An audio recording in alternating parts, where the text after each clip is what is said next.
Hello, నమస్తే, సత్ శ్రీ అకాల్. Welcome to my channel flavours by Gartham. మీ వీకెండ్లో ఏదైనా స్పైసీగా తినాలనుకుంటున్నారా? అయితే మీరు కూడా మటన్ మసాలా కర్రీ తయారు చేసి చూడండి. మరి ఎలా తయారు చేసాలో చూద్దామా? ప్లీజ్ సబ్స్క్రైబ్ చేసుకోవచ్చు కదా. కుదిరితే ఒక లైక్, లేదంటే ఒక కమెంట్. ముందుగా మీకు చూపిస్తున్న ఉల్లిపాయ, పచ్చిమిర్చి, అల్లం, వెల్లుల్లి వీటిని పేస్ట్ చేసుకుందాం. ఆలోపు కుక్కర్లో జీలకర్ర, దాల్చిన చెక్క ఆయిల్ వేసుకొని బాగా ఫ్రై చేసుకుందాం.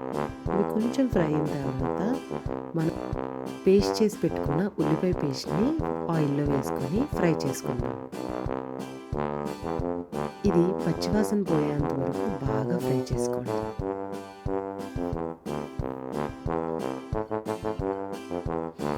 దీని తర్వాత కొన్ని కరివేపాకు వేసుకుందాం. అయ్యో, మీకు చెప్పడం మర్చిపోయాను. ఈ లోపు నేను మటన్ని బాగా మ్యారినేట్ చేసుకున్నాను. మరి మ్యారినేట్ చేసుకోవడానికి ఏమేమి వేసుకున్నానంటే మటన్లో గరం మసాలా, అల్లం వెల్లుల్లి పేస్ట్, కారం, ఉప్పు, పసుపు, జీరా పౌడర్, ధనియా పౌడర్, కొంచెం పెరుగు ఇవన్నీ వేసుకొని బాగా మిక్స్ చేయండి. ఆ మసాలా అంతా ఆ మటన్ పట్టేంత వరకు ఒక హాఫ్ అన్ అవర్ వెయిట్ చేయండి. మ్యారినేట్ చేద్దాం. దాని తర్వాత కుక్కర్లో ఆ ఉల్లిపాయ పేస్ట్ని బాగా పట్టించిన తర్వాత ఒక 5 నుంచి 6 విజిల్లు వచ్చేంత వరకు కుక్కర్ని క్లోజ్ చేద్దాం. ఇప్పుడు చూడండి, బాగా ఉడుకుతున్న మటన్లోకి ఒక 3 నుంచి 2 టేబుల్ స్పూన్ల కారం వేసుకుందాం. దాని తర్వాత మన టేస్ట్కి తగ్గట్టుగా ఉప్పు.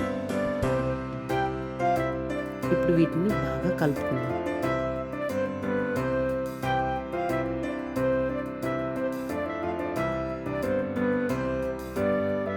ఇప్పుడు కొంచెం గరం మసాలా, కొంచెం అంటే కొంచెం వేసుకోండి, కొంచెం జీరా పౌడర్, అలాగే కొంచెం ధనియా పౌడర్. ఎందుకంటే ఇవన్నీ ఆల్రెడీ మనం మ్యారినేషన్లో కూడా వేసుకున్నాం కాబట్టి మనం కొంచెం కొంచెం వేసుకుంటే చాలు. ఇప్పుడు ఆ మటన్ ములిగేంత వరకు మనం వాటర్ వేసుకుందాం. వాటర్ వేసుకొని మరొక 5 విజిల్లు వచ్చేంత వరకు వెయిట్ చేద్దాం మనం. ఇప్పుడు చూడండి ఎంత బాగా ఆ మటన్ అనేది బాయిల్ అవుతుందో. ఇప్పుడు చూడండి ఆ మటన్ యొక్క జ్యూస్ అనేది బాగా పట్టింది. కొత్తిమీర వేసుకొని ఇంకొంచెం సేపు ఉడకనిస్తే చూడండి ఆ గ్రేవీ అంతా ఎలా పట్టిందో ఆ మసాలా అంతా ఆ మటన్కి.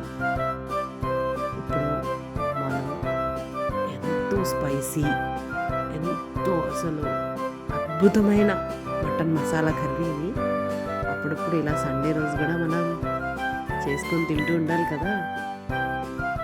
మరి నాకు తెలిసినంత వరకు అయితే మటన్తో బగారా సూపర్ కాంబినేషన్. మీరు ట్రై చేయండి.